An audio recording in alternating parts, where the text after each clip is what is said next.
I seemingly couldn't catch a break. Against even Shaman on the ladder, Maelstrom Portal after Maelstrom Portal, I just could not build up a board. What is worse than Maelstrom Portal?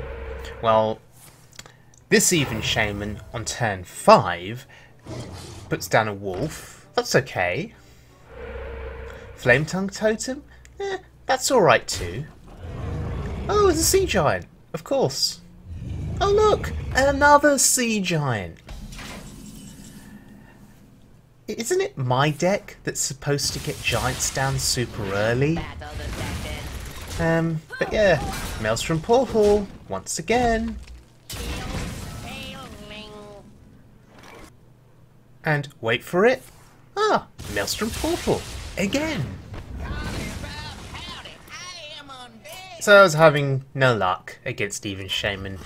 All of the Even Shamans that I was facing were drawing both copies of Maelstrom Portal within sort of the first 10 cards of their deck. And that kind of just ensured that I could never get anything on board. I actually managed to get a Molten Giant down at one point. But the Even Shaman was having none of it. Oh no. So, not the best of starts for me playing this deck. And of course that raises the question, what deck am I playing? I'm playing Slizzle466's Paladin Giants deck. Now Slizzle is part of Team One Trick, tremendous wild mode player, and has always steered me in the right direction. Historically, I've played his decks in the past, featured them on this YouTube channel, and done very well with them. I think I just had a little bit of bad luck against those Even Shamans. Now, this deck curves out very nicely. You're essentially looking for 1-drops into 2-drops. That's how you start out. And you just curve out well from there. Buff your pirates with South Sea Captain, keep refilling the board with Call to Arms. You have sea giants that can hopefully come down relatively early, and you can help to buff your minions with Sunkeeper Tarim, which can give you a little bit more face damage. Alternatively, Tarim can help to neutralise big enemy threats, allowing you to trade in. Now, you've got High Priest Thekal in this deck, and the idea being that you essentially lower your health and gain armour, allowing you to play Molten Giants at a very cheap cost. The issue with this is most people would love to play the High Priest and at least one Molten Giant at the same time, right? That's a pretty strong play, especially if you can do it early in the game, let's say with a coin on 2, that's pretty awesome. I've not had the joy of playing the High Priest and a Molten Giant together yet. I find that you just got to get really lucky to achieve that combo. But the deck doesn't need that combo. You can just get board presence and win the game. So, forgetting those earlier games against the Even Shaman, let's look at a Warlock game. And this opening hand here is reasonable. Decided to keep it, not mulligan anything away, because I can play the ship's cannon here, and if it survives we can play a 2-cost pirate. Seems reasonable.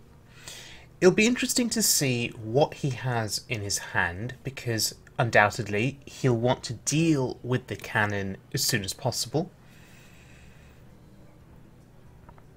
The assumption is that this is Reno Lock, and if it is Reno Lock, perhaps he'll just tap here.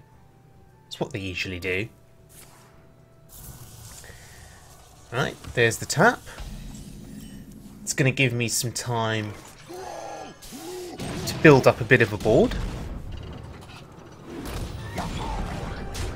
So, 6 damage on that one turn, and we've played right into Defile, of course, because we're good at this game. But one of the strengths of this deck is that at least for the first few turns, you can keep refilling the board. with Call to Arms on turn 5. Brown Bronzebeard is rather scary, but we can't deal with him here. So we just continue the face plan, keep hitting that face. Now if he has Kazakus here, we probably lose the game, right? Because he'd get 2 Kazakus potions. Even getting a 1 mana Kazakus potion that he can then play on the same turn would be quite devastating. Despicable Dreadlord is devastating as well. That 1 damage AoE is troublesome. And whenever I play Call to Arms, my Knife Juggler always ends up as the last minion. It's so frustrating. So, Slizzle, if you are watching this, what do I need to do to get better in terms of my Knife Juggler RNG? How do I improve that? What do I need to do? So, he's trying to be defensive here. He's got a taunt with healing. Well, the juggle went face. That's good. So my Knife Juggler redeeming himself somewhat.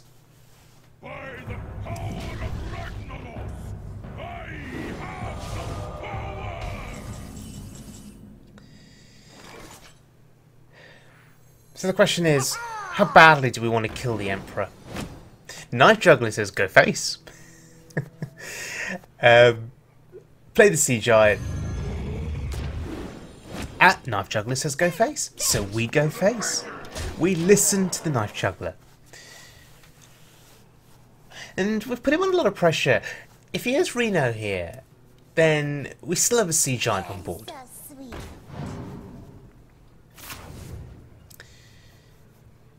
He didn't snap play Reno, which means he does not have it in hand.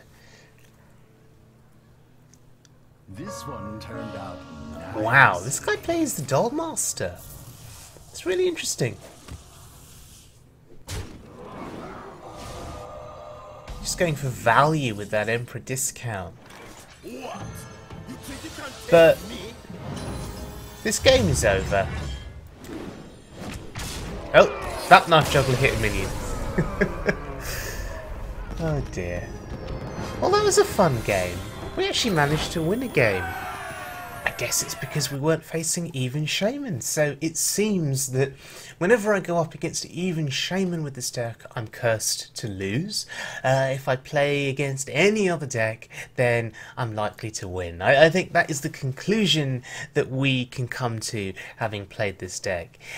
It's a tremendously fun deck to play. I love playing the High Priest. Just a really cool effect. Very creative as well. I mean, I'll give it to Blizzard's designers, their game designers, or developers, whatever the term is.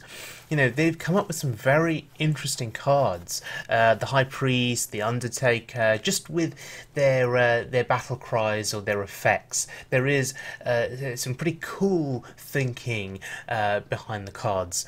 So, you know, to me, that's what makes an expansion fun to play. So thank you very much for joining me, everyone. I hope you guys enjoyed the video. If you did, you know what to do. Give me a little subscribe and a like. And I'll see you all again very soon for more well-made fun.